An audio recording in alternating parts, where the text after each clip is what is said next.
What's up, guys? We're gonna do like a little kit breakdown based on some recent inquiries by you guys in comments and in the Discord and shit.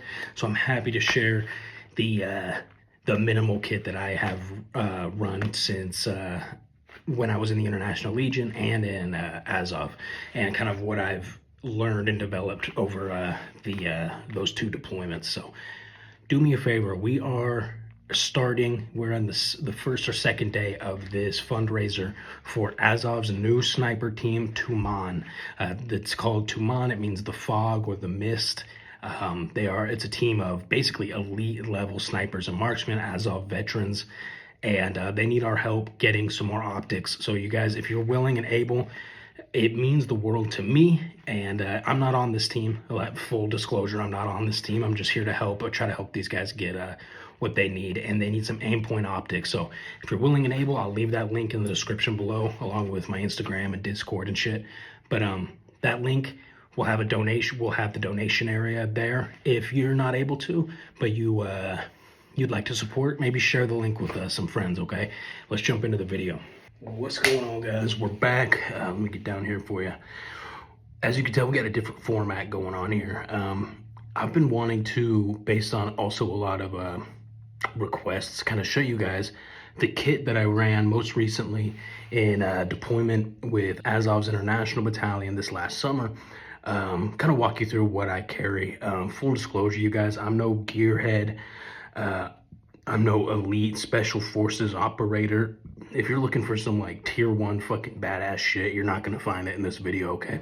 There's gonna be a real basic breakdown of what I have found effective in the field, and that's really it. Also, I was a combat medic, and I'll show you kind of my little improvised, what I would consider to be an AFAC first aid kit. So look, we're gonna break this stuff down. All right, check it out, guys. This is a Warrior Assault Systems plate carrier. This is the same plate carrier that I have used in 2 deployments here in Ukraine. One to Kupiansk, further up north, and then this most recent deployment last summer in like Kramatorsk, Sloviansk direction. Okay, so Warrior Assault Systems, I'll break out the plates and show you in a bit, but super basic, right? I don't have any of my mags, I don't have my rifle on me, but this is my plate carrier. Okay, a couple of things I wanted to point out. The PP armor, okay? I was against this early on. I literally have my phone taped to the closet right here so I can try to get the best picture here, so bear with me.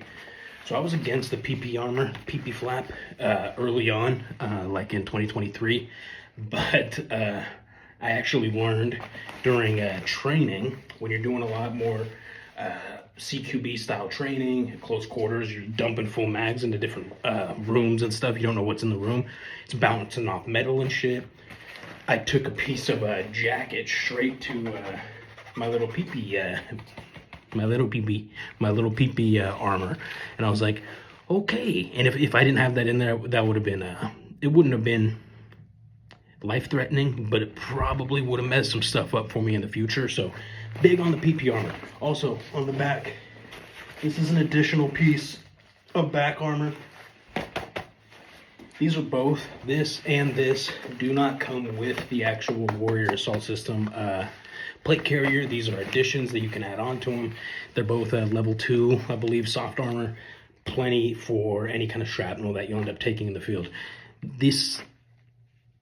Any additional armor or soft armor that you can get on your body, in my opinion, the better. I know it might be more cumbersome, but there's so much shit flying around in the field at any given time that it's better. Also, I want to be clear about this too. I am not currently in a combat role.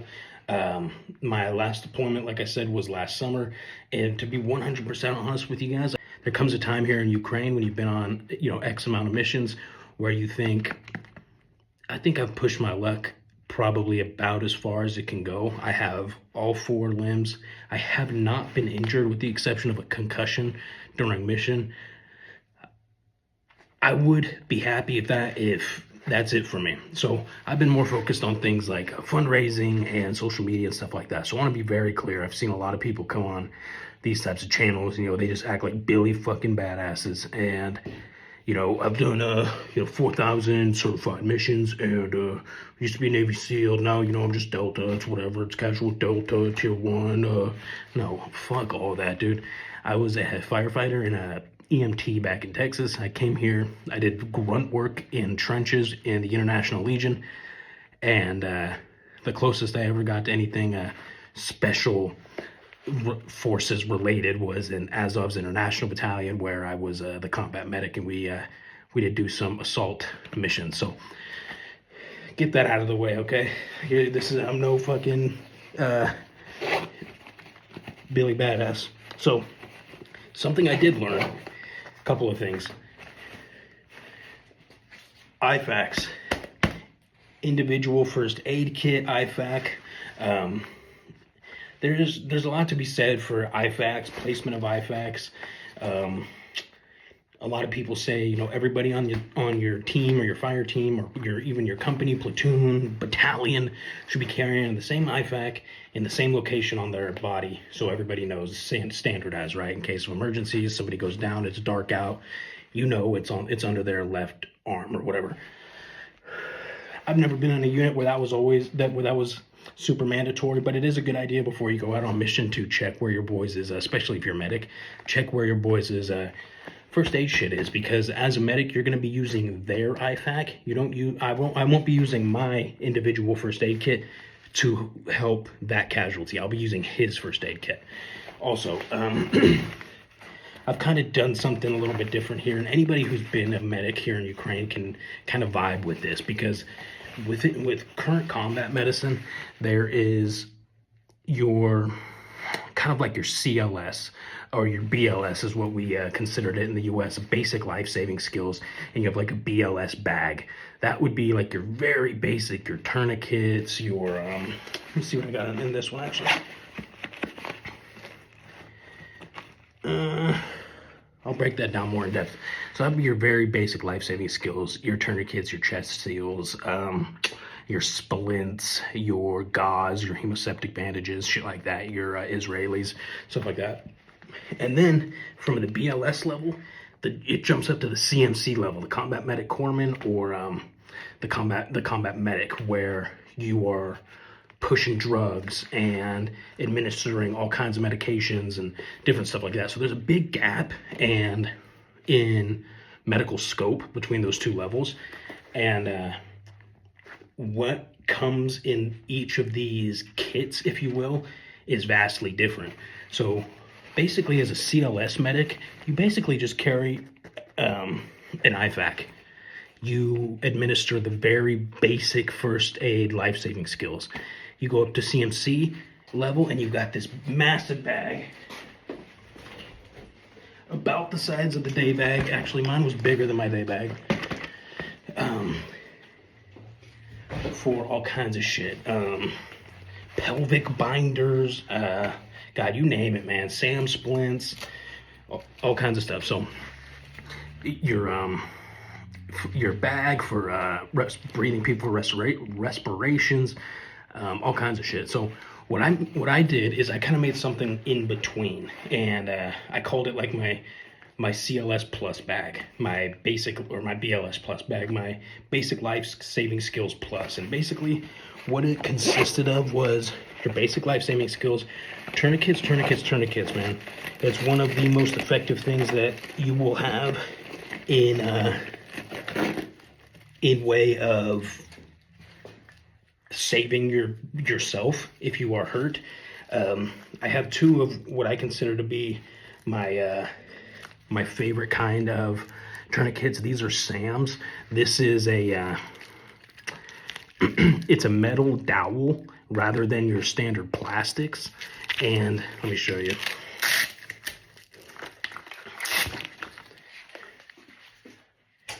I have two of these SAMs. They're higher quality typically.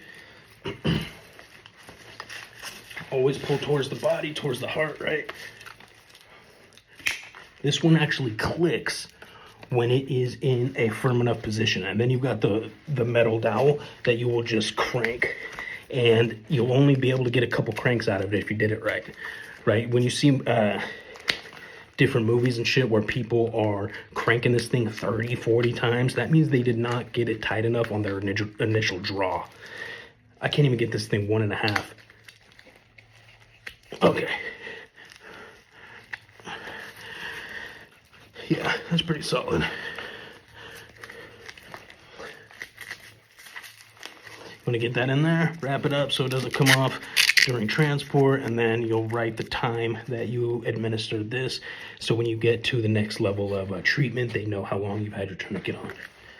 But I like the Sam's because they're really high quality. Sam's a good brand, and they're made out of high quality materials, metal and hard plastic. So sorry, keep at least 2 of these Sam's on me.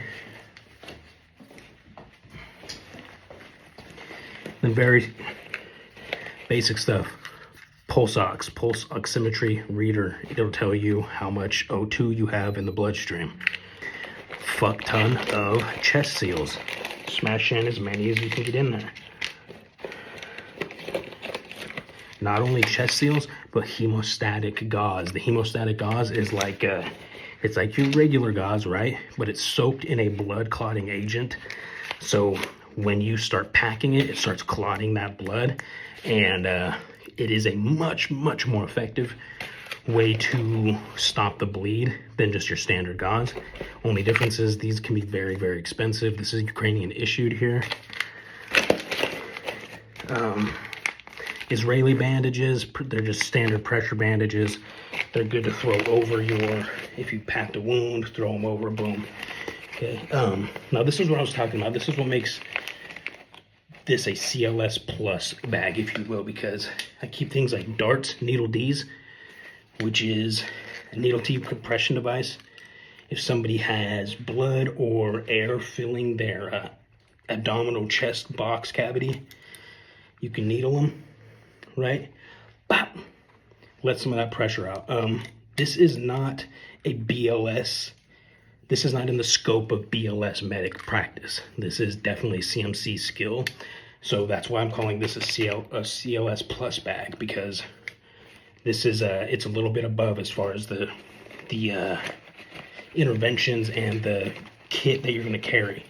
A basic medic will not be carrying something like that. Also, I've removed them from this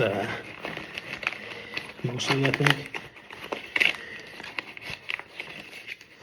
Little homemade IV kits.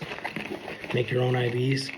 It's ripped up down here, but basically what I mean by IV kits is you've got your needles, your antiseptics. You'll have like some kind of a python or a band to put pressure and pull the veins. So IV kits are good if you're able to start a line, push drugs, do blood transfusions, any fluids, plasma, whatever.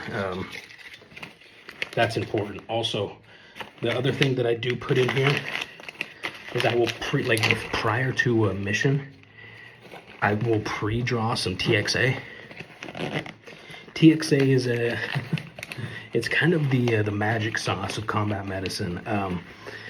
Without getting too in depth into it, TXA is beneficial in a lot of different ways, but it can also help stop major hemorrhages or bleeds. So there's been some testing here in country that when medics, first thing they do when they get to a casualty, and this is an advanced level, first thing when they get to a casualty is they dart them, they hit them, stick them with a TXA, push TXA, excuse me, and their life expectancy tends to go up if they have like an extra massive hemorrhage on an extremity. But that's a conversation for a different day. So I will keep drugs in here too. I'll keep fentanyl, ketamine, my antibiotics, anti-nausea, stuff like that. I will keep in here in their little vials. Typically what I'll do is I will get a bunch of, I actually have one in here. So this is my standard gauze, right? It's extremely dirty, don't look at that, but inside the gauze, I will keep my ampules. That is a drug that is very strong. That one specifically, I don't know if I can mention it here on YouTube without getting in trouble, but that's exactly how I do it. So I'll keep them in there so they're they don't break, right? While they're in here and I'm running around, this shit's banging around, but I've got drugs on me. So this is the, in my opinion, the happy medium between a little, your basic CLS or BLS pack, and then your massive CMC bag that is just a pain in the ass to carry around. Unless you're going to a position, you're gonna be there for 2 weeks, a month. It's hard to carry a CMC bag, so your boy's sweating. Had a knife here, shout out to Baby. I lost it on my last mission. This was his knife, and he was kind enough to let me use it on my last mission. I fucking lost it. I think I told you guys, your trauma shears are good to have in an accessible location, whether you're a combat medic or not. But something I started using these for more than saving casualties was the fiber optic cables that I would come across in the field. There's so many fiber optic drone cables just layered like spider webs through the fields and shit, that they get so layered up on your shit that they would bog you down if you're trying to move quickly. And I tried to snap them with my hand and split it, sliced into my hand because of how fine that wire is and how strong. So just kept this and just while I'm moving, right? So I'm gonna have a little bit fewer mag pouches than your average assaulter, just because I am a medic. So if I carry less ammo, that means I can carry more medical supplies. Typically, that's the idea. 3 in the front placard, mismatch placards. 2 on the side, 1, 2. And radio pouch right here. Something else, guys. So I've only got 1, 2, 3, 4, 5 mag pouches on this thing, plus one in the rifle, right? So 1, 2, 3, 4, 5, 6. Can double. Oh, that's what I was using this for. Double stacking mags. Can double stack mags in these ones. Boom. And then I used this one for my radio. But yeah, this was radio because it's got the clamp. So 5, 6, 7, 8 with one in the gun, and then a stack in your assault bag. So that was just me as a combat medic. Your regular assaulter is going to carry anywhere from like 13 to 19 magazines. Our boy Alpha used to carry only. Sorry.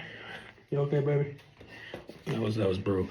Only 40 round mags. That was his thing. He only rocked 40 mags, or 40 round mags, and he had like 9 of them or something. And then you're just regular standard 30 round mags. Molly, camel pack. Molly it onto the back of your plate carrier. You're gonna want water out there. You can never bring enough, especially if you're on anything more than a couple hour mission. You're gonna run out of water no matter what, so bring as much as you can. You're gonna end up needing to be resupplied by some kind of vampire or heavy ordnance dropper drone anyway, so bring as much as you can. Don't be the guy that runs out of fucking water, right, and they're just bitching the whole time on mission. Okay, so there's gonna be shit that I forget, but these are level 3 plus plates, front and back, and then I've got side armor on the sides here as well, which are level 2 soft armor, level 2 PP pad, level 2 back strap.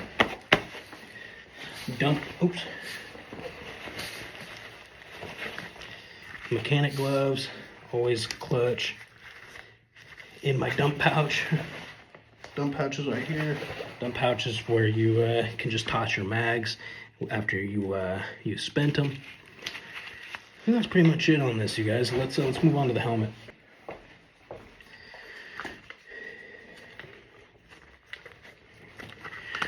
All right, helmet's extremely important in the field. This is my helmet. This is it's called an ARC. It's a Danish helmet, and it's dirty, but it's been good for me. I mean, what are you gonna say? I've never been shot in the fucking face or the head, so but it's lightweight. It's your level 4 ballistic armor. I have these mounts, these side mounts for ears, which is, this one just fell off. I can't find any ear mounts that I recommend, man. Straight up, they all seem to break off. Whether it's the wire ones, whether it's these claw mounts, I can't find any that seem to work very well for me. These are ops core. active ears. Right here, super high quality. This is like one of the most expensive pieces of my kit. I don't have a very expensive piece or very expensive kit like some people, but that's probably one of the most expensive things is these ops cores, and they come with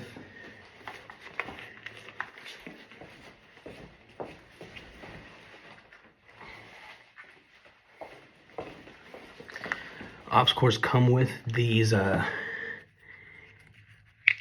earbuds that you'll also put in your ears, and they are just helpful for mitigating the loud explosions, gunfire, stuff like that, but then also amplifying some of your softer sounds like your footsteps, voices, shit like that. Got that as a kind of a gift from a buddy named Legion, who was in Azov for a long time, since 2022. So shout out to him. Ops Core, super cool, great quality. And we talked so many times about how important active ears are, because your hearing is damn near everything when you're on mission when it comes to the drones. So having good quality ear pro that you can keep on, but you also trust that you'll be able to hear drone frequencies, or the frequencies of different drones, is really important. You get really cheap ear pro and you're wearing it and you're not familiar with drones yet, the FPV can fly right up on you. You would never hear that thing. So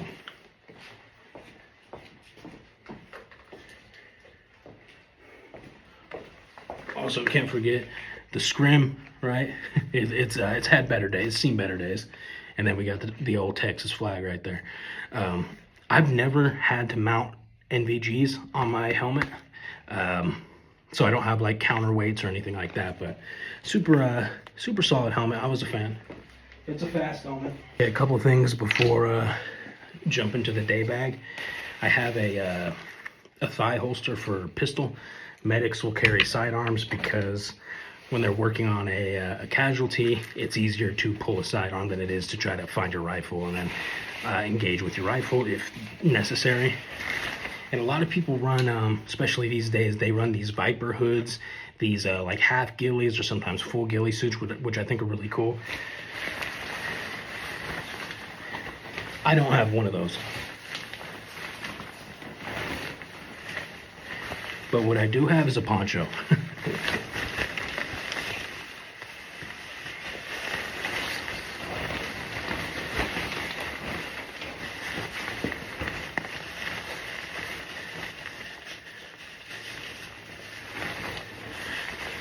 So when it's raining, because it is going to rain on you, you got one of these bad boys on you, you got your rifle tucked under like this. Wow. Never saw it coming. Just kidding. But these, for me, I loved the poncho, dude. It's really lightweight. I didn't get too hot because I get hot fucking fast. It's really lightweight. Keeps the water off you. Also breaks up your silhouette. So you just kind of look like a mass. And then paint your face, right? Paint it dark colors. It's hard to see you. Big advocate for cami ponchos or bivy, like bivy bag style stuff. I'm not bivy bag. What am I trying to? A bivy. You know what I'm saying? Help me in the comments. I forget the name. Yeah, again, thigh holster. Also, I have a holster that sometimes I'll keep up here on my plate carrier to pull here. It depends. Sometimes this one get in the way. But then also sometimes the thigh holster slides when you're trying to run too much. So all your kit it has to be worn, tested, and trial and error. You figure out what's most comfortable for you.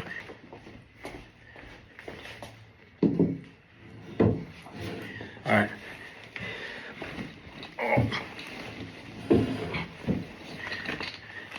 Day bag, bug out bag, whatever, your backpack. This one has been with me on both combat deployments with the International Legion and with Azov. And it has minimal damage. So, big fan of finding, and what is this? I don't even know the fucking brand of this one. I thought it was MTAC, but yeah, MTAC Assault Pack. So these are, this is just some of the stuff that I'll keep in my day bag. This is not everything. I don't have a bunch of like the really small finer details that I usually will put into my bag like the night before a mission or something. But some of the basics that I'll always have in here. Food, baby. You gotta have food. These were given to me. I don't even know what these are. What they're called, fire pot, whatever. It doesn't really matter. Get something that is small, portable, and you can eat when in a pinch. Boonie. I'm a big fan of the old Boonie Cat, especially in the summer or spring. I always keep one of these in my bag. We talked about this a bit in one of the last videos I posted, but socks, dude.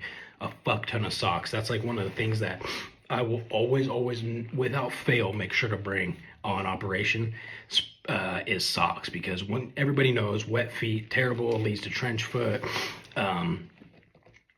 It can just really mess up your day or your operation, or, you know, God forbid your evac doesn't show up, which happens 5 out of 10 times. Then you're stuck in a position for a few extra longer days. You don't have any dry socks. So I've always got like 5 pairs of socks in my day bag. And the second my socks get wet, dude, my boots are off, my socks are off. I hang my socks. If I'm on a position, I'll hang my socks somewhere, put the dry ones on, I'm back in. So big. This, man, your portable power bank is probably the single most used item that I have in my day bag. Charge your phones, charge all your electronics, your iPads, your devices for Crepiva, your laptops, your whatever you end up needing. Get a good power bank, man, and have all the proper connections. This one's got 2 USB-C, a USB-C, a micro USB, and then 2 USB-A ports. And it has a ton of battery life. I use this on every single operation. And then this is something that I haven't used a lot, to be honest with you, but I like the premise of it. Especially for longer operations, you have kind of a little bag here that you can unfold. You can keep paint, like face paints in here.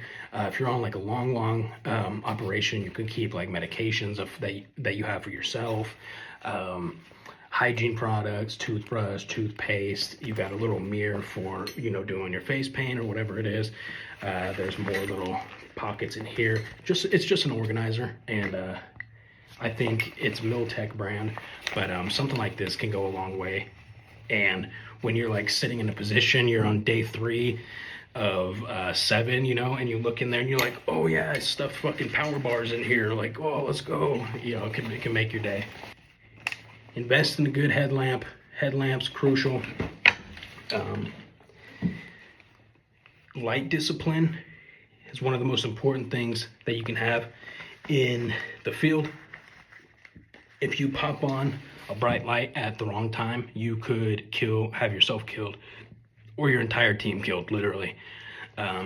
Something that somebody said once in one of these like kind of kit reviews I saw one time is find a headlamp that goes straight to red. The first press is red, rather than like your 3rd or 4th press, so that you're not, every time you're trying to use red in the middle of the night, you're not having to go through fucking bright light, strobe, and then you get to red, you know?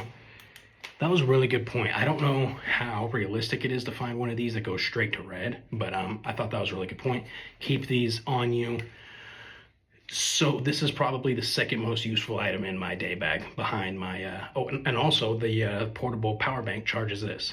So those two hand in hand, the number 1, number 2 most important pieces of my bag, my kit. I'll stack candy bars, power bars, more tourniquets. In a real operation, I'll have frag grenades in here, more tourniquets. I'll have frags in here with a little bit of tape over the spoon, so I can run around and not worry about the pin getting pulled and me exploding. Here's another pro tip, in my opinion. Cutlery. Good quality metal cutlery. It doesn't seem like a big deal until you're out there and you're gonna wish you had something when you're eating off like a piece of plywood that you found And then my glasses. I wear my glasses on every mission at one point or another, is to see drones, shit like that. I also keep extra contacts in my bag, depending on what kind of movements and the mission set is, really. But the easiest for me is just throwing on those glasses, dude, because they stay on my face, they're easy, they're fast. Yeah, and then I've just got little things like Sharpies, markers, my contacts. I've got a couple packs of duct tape, just little pre-rolled duct tape. Little things like that, man. That's pretty much it, man. I mean, this is a real basic setup, but it works for me, and it's worked for me on multiple missions. But there's many people who have been on many more missions than me, and done tons of crazy stuff, way crazier than I ever have. And it's possible that I've done more missions than other people and done some crazier stuff than other people too. So I'm at the point of my career in this industry, if you will, and in Ukraine, where I don't compare myself to other people. There's always going to be a million people who are much better at doing this shit than me. They're more trained, they're more professional. But that said, this is the stuff that did work for me. It could work for you, so I wanted to share that stuff, man. Do me a favor, you guys. Please like, share, subscribe. We're on our way to 50,000 subs. Help me blow this channel up, man. Let me know if you like this kind of content. We'll try to do some more. I'll try to get some of the boys on here who are not super busy, and have them do the same thing. And that's all I got. I love you guys. We'll see you in the next video.